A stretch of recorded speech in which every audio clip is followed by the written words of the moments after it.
Halo teman-teman, selamat datang kembali di channel Belajar Arsitektur. Pada video kali ini kita akan membahas sebuah karya arsitektur yang sangat ikonik dan penuh makna, yaitu Jewish Museum di Berlin atau Museum Yahudi yang dirancang oleh Daniel Libeskind. Kita akan kupas tuntas sejarahnya, sang arsitek, konsep desain, keunikannya, hingga dinamika yang muncul setelah museum ini digunakan. Tapi sebelum kita mulai, jangan lupa ya, klik tombol subscribe dan nyalakan notifikasi supaya kalian tidak ketinggalan konten menarik lainnya seputar arsitektur. Jewish Museum di Berlin ini berdiri sebagai simbol sejarah panjang dan rumit komunitas Yahudi di Jerman, terutama terkait Holocaust dan peristiwa Perang Dunia Kedua. Museum ini bukan hanya tempat pameran, tapi juga memorial untuk mengenang jutaan korban Holocaust. Sebelumnya, museum ini berawal dari koleksi sejarah Yahudi yang sudah ada sejak abad 19. Namun, museum ini direlokasi dan didesain ulang secara radikal oleh Daniel Libeskind pada akhir 1990-an sebagai bentuk peringatan yang lebih ekspresif dan mengena.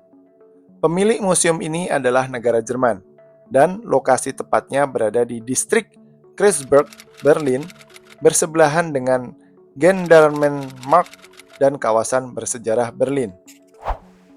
Daniel Libeskind, arsitek asal Amerika Serikat keturunan Yahudi Polandia, dikenal dengan gaya arsitektur dekonstruktivisme yang penuh dengan bentuk-bentuk tajam dan asimetris.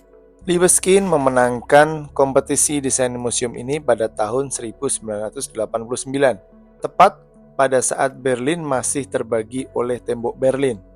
Desainnya syarat simbolisme berani dan mengandung filosofi yang sangat dalam. Ia menggunakan konsep zigzag untuk bangunan ini, dengan garis-garis tajam yang melambangkan retakan dan luka sejarah. Menurut Libeskind, bangunan ini bukan hanya sebuah museum, tapi arsitektur sebagai peta trauma kolektif. Bangunan utama museum ini berbentuk garis zigzag yang memotong lahan, membentuk jalur yang tidak linear. Ini menggambarkan ketidakteraturan dan ketidakpastian dalam sejarah Yahudi di Jerman. 3 garis utama yang disebut void atau kekosongan adalah bagian yang sengaja dibiarkan kosong dan tidak digunakan sebagai ruang pameran. Ketiga void ini memiliki makna simbolis: void Holocaust, void kehidupan Yahudi di Berlin, dan void emigrasi. Void Holocaust misalnya adalah lorong gelap dan dingin yang melambangkan ketiadaan dan kehilangan. Museum ini juga tidak memiliki jendela di beberapa bagian, membuat interior terasa sempit dan menekan, menghadirkan pengalaman emosional kepada pengunjung.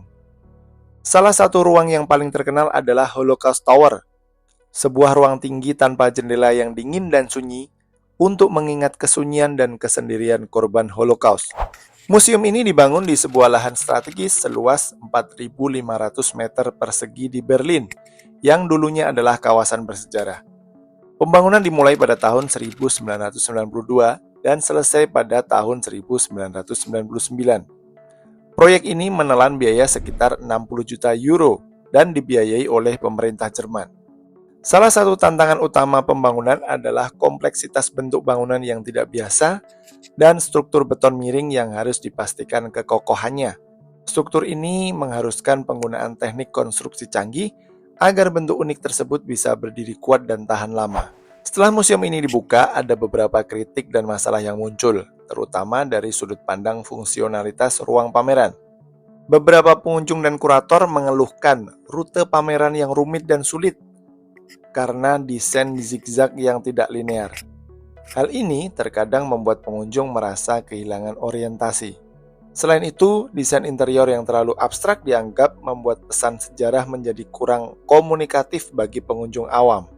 Museum sempat melakukan beberapa revisi dan penambahan ruang untuk memperbaiki alur pengunjung.